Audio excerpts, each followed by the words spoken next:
बंगाली में जो वो आपको पता है ना, वो मैंने किया है ना। सेम ये तो कुछ सर आप भी ट्राई करना चाहेंगे? बड़े मजा आएगा। अलका जी आपके तरफ। कमान अलका, कमान।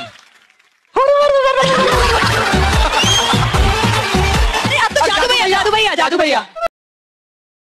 সম্প্রতি একটি গানের রিয়েলিটি শোতে এসে উলুধ্বনি নিয়ে একটা হাস্যরসাত্মকভাবে প্রেজেন্ট করেছেন নেহা কক্কর সহ আরও অন্যান্য বিশেষ সঙ্গীত শিল্পীরা, এবং এটাকে যেন আরও উস্কানি দেওয়া হচ্ছে যে বাংলার সংস্কৃতি, আমাদের সনাতনীয় সংস্কৃতিকে ছোট করে দেখানো হচ্ছে।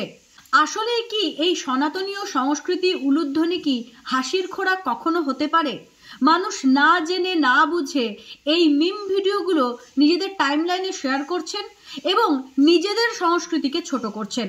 আসুন আজকে আমি আপনাদের সকলের সামনে সুন্দরভাবে উপস্থাপন করব কেন উলুধ্বনি আমাদের সংস্কৃতির সঙ্গে জড়িয়ে, এবং এই উলুধ্বনির আক্ষরিক অর্থ কী এবং এর শাস্ত্রসম্মত ব্যাখ্যা কী।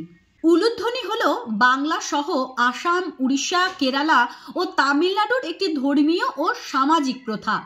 বিবাহ ও অন্যান্য উৎসবে মহিলারা মুখে উ লু লু ধ্বনি উচ্চারণ করেন। এটিকে উৎসব ও সমৃদ্ধির প্রতীক বলেই মনে করা হয়। বিভিন্ন রকম পূজা পার্বণ, বিবাহ এবং অন্যান্য অনুষ্ঠানের মাধ্যমে শঙ্খনাদ, করতাল, মৃদঙ্গ এই সমস্ত বাদ্যের পাশাপাশি মহিলাদের কণ্ঠে বা মহিলাদের জিহ্বা দ্বারা উৎপন্ন যে ধ্বনি আমাদের এই সমগ্র পরিবেশে দৈবিক আবহ তৈরি করে, যার দ্বারা দেবতারা পর্যন্ত সন্তুষ্ট হন বলেই মনে করা হয়, সেই ধ্বনির নাম হচ্ছে উলুধ্বনি।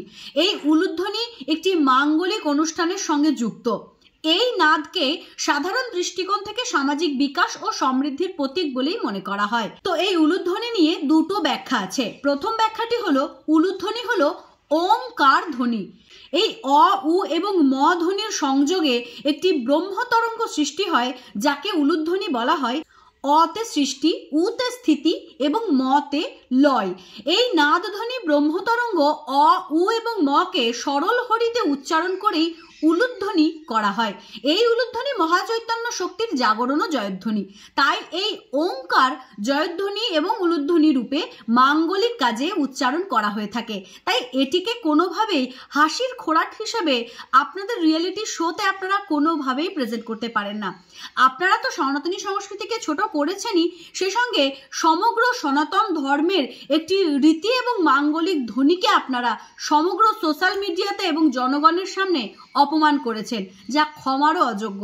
আমি জানি না এই ভুল ধরিয়ে দেওয়ার পরে আপনারা ক্ষমা চাইবেন কিনা।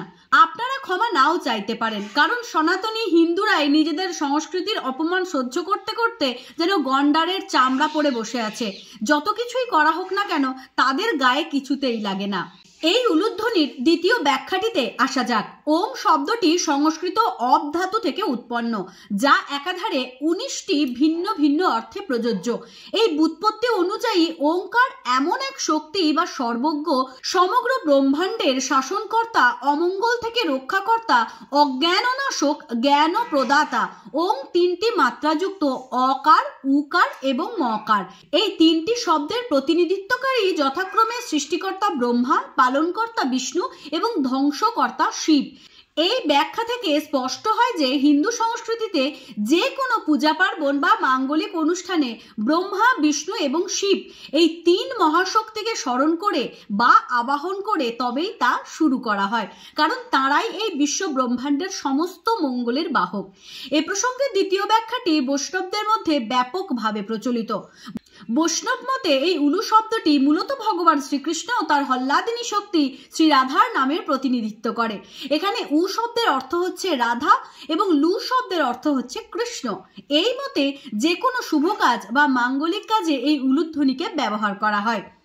আশা করি এই ভিডিওটি দেখার পর আপনারা উলুধ্বনি সম্পর্কে সঠিক এবং সাম্যক ধারণা পেয়েছেন এবং ওই হিন্দি রিয়েলিটি শোতে যেখানে আমাদের সনাতনী কালচারকে বা উলুধ্বনিকে অপমান করা হয়েছে, আমার এই ভিডিওর মারফতে আপনারা সেই অপমানের যোগ্য জবাব দেবেন এবং উপরমহল পর্যন্ত এই ভিডিওটি পাঠাবার ব্যবস্থা করবেন, যাতে নেহা কক্কর সহ যারা ওই রিয়েলিটি শোতে বসে বসে উলুধ্বনির অপমান করছিলেন হাসিয়ে হাসিয়ে রসিয়ে রসিয়ে, তারা অন্তত বুঝতে পারেন যে সনাতন ধর্মকে অপমান করার অধিকার কারণ নেই। তো চলুন আজকের ভিডিওটা শেয়ার করা যাক, যাতে প্রত্যেকটা মানুষের তাদের সেই ভুলগুলোকে আমরা চোখে আঙুল দিয়ে দেখিয়ে দিতে পারি।